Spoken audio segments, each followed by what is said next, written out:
So I'm actually going to share an experience that happened right after the group left, in part because I didn't want to repeat any stories that you've heard, but also because it was just such a powerful moment for me in the last few visits that I've had to Israel. I've been very fortunate. I've been there a few times since October 7th, and this was, in one moment, really the encapsulation of so many of the stories that you've already heard and so much of what I was feeling about Israel.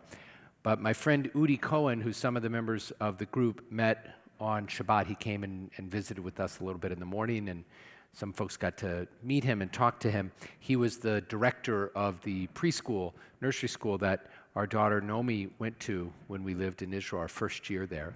And now he works with Camp Ramah in Israel. And throughout the last 4 months, every now and then he's given me an update on what's going on in his life, and also has invited me to help in some of the efforts that he's tried to do to bring healing, especially to soldiers, because he knows firsthand the trauma that the soldiers are experiencing, and he really wants to be there to support them. And he said, hey, do you want to come with me to a place called Dishon, and we're going to throw a barbecue for some soldiers who are on reserve duty, and would you like to come up? I said, sure. He said, Dishon is in the north, which is a little bit of an understatement. It is 2 kilometers from the border with Lebanon. So it is in the north. And now is not really the best time to be 2 kilometers from the Lebanon border, but I figured, why not? You only live once. So we drove up there, and as we got, first of all, it was like a really long drive because we had to get through Tel Aviv traffic and get all the way up there. So it ended up taking about 3 hours to get up north. And by the time we got there, it was pitch black. But as we got closer and closer to Dishon, I could see the barbecue happening because there was a lot of light coming from the flames and the smoke coming up. And we parked the car, and immediately I was just so grateful that we'd made the journey, because it was just beautiful. We saw soldiers enjoying a meal together, and an army of volunteers was there manning the barbecue, and there was one guy, he had this giant pot of oil, and he was making French fries, and we were bringing them out to the soldiers, and they gave me an apron, let me help out. It was really, really beautiful. The town of Dishon, this little moshav, this little community, is completely empty of its residents. They've all been evacuated. A lot of people don't realize how many internal evacuees there are in Israel right now. From the south, people have been evacuated from their communities, but also from all of the northern communities, including bigger cities like Kiryat Shmona. There's nobody there. So Dishon was absolutely emptied of all of its inhabitants. The only people there were the reservists. There were about 200 soldiers who were all in the reserves, so they'd gotten out of the army, some just a few years ago, some are in their 30s and early 40s, and they've been there for 4 months. And that means that they're away from families. Many of them have children. They're not going to their everyday jobs because they're doing their reserve duty. And the people who organized this beautiful barbecue were Simo and Sarit Sela.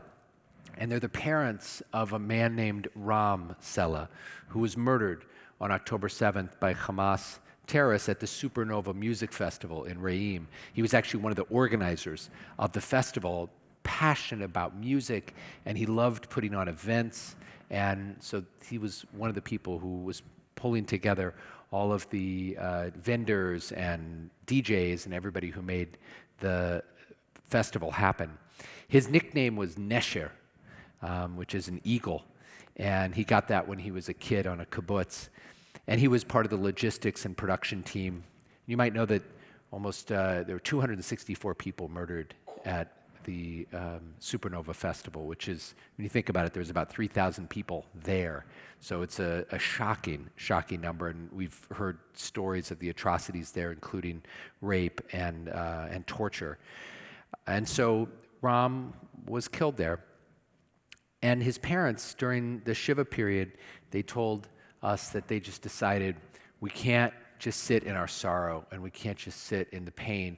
We're going to do something in Ram's memory that will be life-affirming and will help us out of this terrible, terrible moment. And they told us that Ram's mantra, what he used to say all the time, was he'd say, "Whiskey tov, bira kara, ve'ochel ta'im." That was what he wanted in life. Good whiskey and cold beer and tasty food. And so they said, you know what, we can't bring the whiskey to the soldiers because they're on duty, but we can certainly bring the good food to them. And so they put on now dozens and dozens and dozens of these barbecues. And they've got it down to a science. They've got a crew of volunteers that show up. They've got a vendor who gives them everything at wholesale. And they can feed about 200, 300 soldiers at each of these barbecues.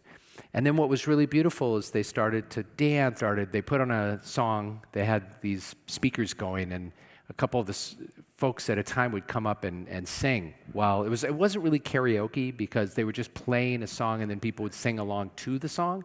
And so that happened a couple of times. It was really fun, and they tried to encourage some of the soldiers to come up and do some of the singing, and some of them did. But then at the end, they played an Israeli song that is a favorite of mine. And if you've ever been to Jewish summer camp, you've heard it, Od lo ahavti dai, and there's a dance that goes to it. All the kids in Y School know this dance. It's really a beautiful one. It's a classic. And the Hebrew goes, Od lo ahavti dai, I have not loved enough. And then we sing Haruach v'hashemesh al panai, and the sun and the wind is on my face. And what was really powerful and beautiful about this moment is I watched the soldiers dancing and volunteers, and they were dancing together. And then I looked over and I saw the person singing the song was Ram's father. And he was with such gusto, and he was just loving it, and he sounded great, and it was beautiful. And then I saw his mother, who was helping with all the food, and they waited until all the soldiers got fed, and she had a hamburger in her hand.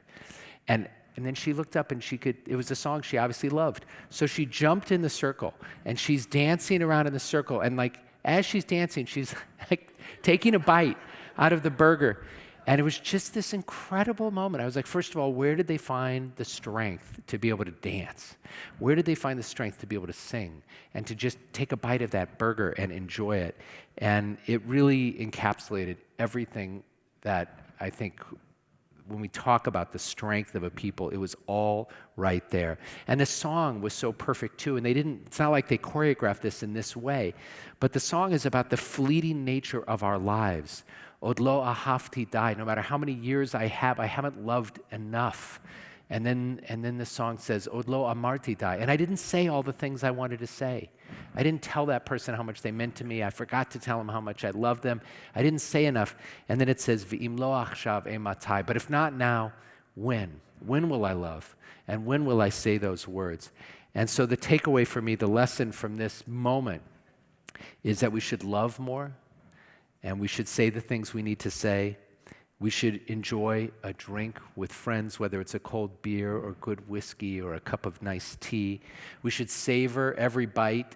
I don't know if it's a good idea while you're doing, the hora to have a bite of the hamburger, but maybe.